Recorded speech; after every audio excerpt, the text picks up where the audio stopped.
Ce que j'ai entendu là ce matin montre finalement ce que nous savons tous. Mais simplement, le fait de savoir, ça ne veut pas dire que ça va changer. Et comme ça n'est pas du tout mon domaine de compétence, moi je vais traiter de ce que je connais un petit peu, qui a été évoqué par Jean-Paul, qui est effectivement le tabac. Il aurait pu évoquer également l'amiante, que Omar évoquait tout à l'heure.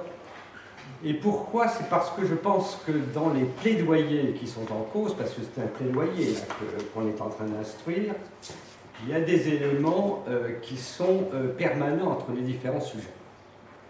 Et il y a donc des enseignements à retirer finalement de plaidoyers qui ont été commencés pour le tabac et pour l'amiante à peu près dans les mêmes périodes, c'est-à-dire dans les années 1950.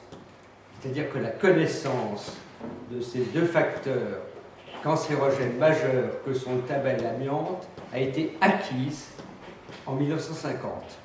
Elle a d'ailleurs démarré beaucoup plus tôt, mais c'était des observations cliniques. Mais disons qu'il y a eu des rapports qui faisaient le point en 1950. Je vous rappelle qu'en France, l'amiante a été interdite en 1996.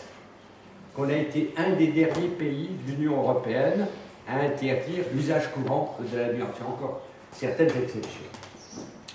Pour le tabac, évidemment, ce n'est pas interdit. Et comment pourrait-on interdire un produit qui est consommé par 30% de la population? On sait ce que ça a donné pour l'alcool aux États-Unis dans les années 1930, donc il n'en est pas question. Bon, alors, on sait très très bien pour ces deux, et notamment pour le tabac, on sait parfaitement ce qu'il faut faire. On sait même tellement ce qu'il faut faire que l'Organisation mondiale de la santé a utilisé pour la première et peut-être malheureusement pour la dernière fois un des éléments de ce règlement qui lui permet de passer traité, mais de traités qui ont théoriquement valeur contraignante vis-à-vis des États. C'est-à-dire qu'il y a eu une convention cadre de lutte contre le tabac qui a été initiée par l'Organisation mondiale de la santé et que le Parlement français a ratifié dès 2004.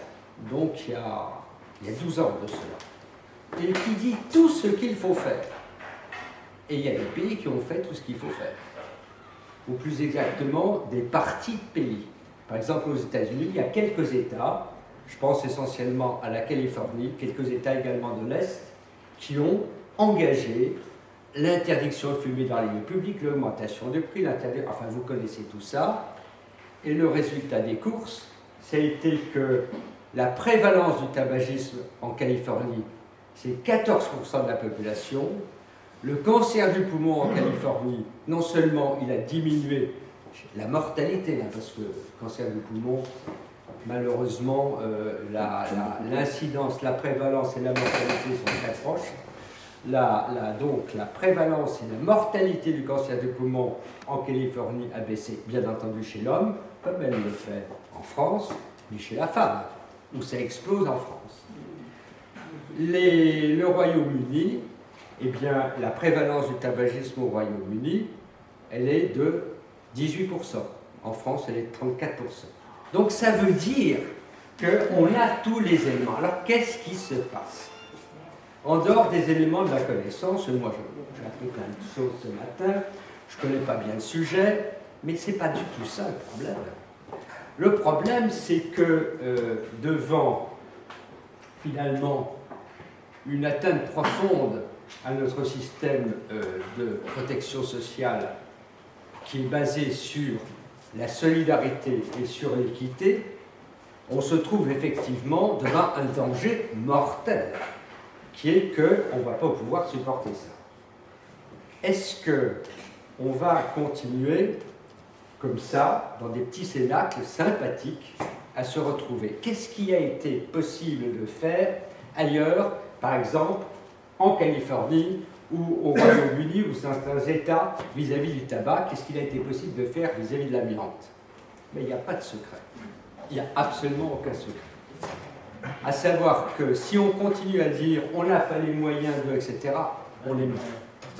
Et on peut continuer longtemps comme ça, on fait le jeu des actionnaires. Je ne désigne pas les industries, hein. Je désigne, comme ça a été fait, tu l'as fait Jean-Paul, Jean-Claude aussi, on fait le jeu des actionnaire. Parce que, évidemment, ça serait une erreur profonde que je ne commettrai pas, c'est de mettre sur le même plan l'industrie pharmaceutique dont on a besoin, bien entendu, et puis les industries dont les objectifs sont radicalement à l'opposé des nôtres, qui sont à savoir de vendre un produit comme l'amiante ou comme le tabac, qui quand même tue pour le tabac la moitié des consommateurs réguliers. Donc, il n'y a pas d'entente possible, on n'a pas les mêmes objectifs. Alors, qu'est-ce qui a été fait? Ben, si je prends l'exemple du Royaume-Uni, qui est un exemple extrêmement intéressant, qui est finalement le pays où la connaissance s'est manifestée, puisque c'est peu après comment ça s'est passé la connaissance, hein, de la relation entre cancer du poumon et tabac au Royaume-Uni. On est en 1945, il y a une épidémie de mortalité par cancer du poumon. Le NHS se réunit et émet des hypothèses. Et les fumées du chauffage au fioul, non pas au fioul, au charbon, pardon, le bitume sur les routes, etc. Donc il fait une enquête cas témoin, très rapide. Il engage un médecin qui était un gastro-entérologue pour vérifier les données, qui s'appelait le docteur Richard Doll, à l'époque. Au bout de 3 mois, c'était clair et net, c'est-à-dire que dans la colonne cancer du poumon, il y avait significativement plus de fumeurs que dans la colonne mort par cancer du même âge à Paris, etc. Donc les choses étaient claires dès 1946-47. Et à ce moment-là, génie de Doll et de Bradford Hill, ils font une enquête longitudinale et 20 ans après, on peut dire tabac cause le cancer du poumon. Eh bien, ce qui est intéressant, c'est qu'ils ont eu le génie. Est-ce qu'ils en étaient conscients? Je ne sais pas. C'est pas évident, hein, parce qu'il y a eu des discussions là-dessus. De faire cette étude prospective, chez qui? Chez les médecins.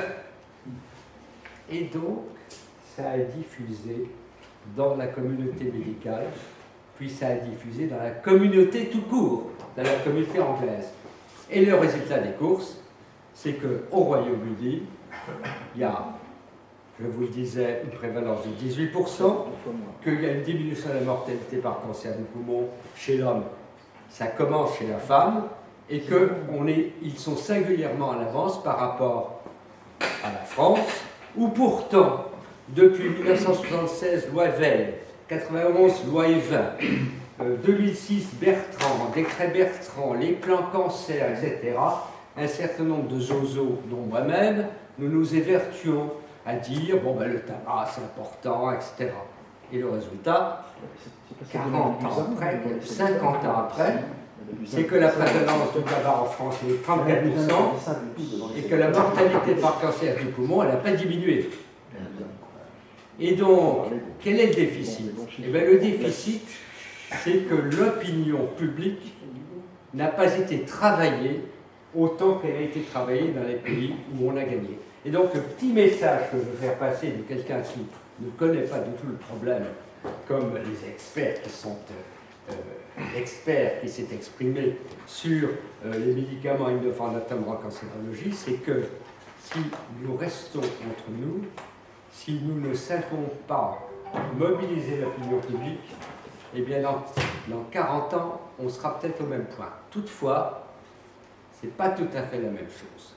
Parce que dans l'un des cas, notamment le cas des médicaments, il s'agit du soin, c'est-à-dire que le déficit, l'attrition est immédiate, alors que dans les questions de prévention primaire comme l'amiante ou le tabac, évidemment, les cancers à venir sont lointains. Mais enfin, je pense que finalement le défi, c'est de mobiliser l'opinion. Voilà, j'espère que je n'ai pas été trop long.